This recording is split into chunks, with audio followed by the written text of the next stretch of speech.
How to delete your Facebook account. Hi everyone, welcome back to our channel. In today's video I'll guide you on how you can delete your Facebook account, so make sure to watch the video till the end. In order to delete your Facebook account, all you have to do is simply go ahead and then first of all make sure to launch the Facebook app here.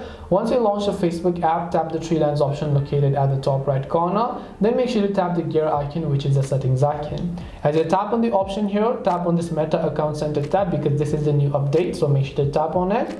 As you tap on the option, scroll down under account settings, you'll find personal details. So tap on this label known as personal details. As you do that, right at the bottom, you'll find account ownership and control. So tap on it, and over here select deactivation or deletion. Now by default, you have to choose your Facebook account, and by default it's going to get selected to deactivate. But since we're learning to delete our account, we will just choose this option called delete account, and then just tap the continue option here. As you tap the continue option, select a reason as to why you want to delete it, tap the continue button, enter your password, and then your account will get successfully deleted.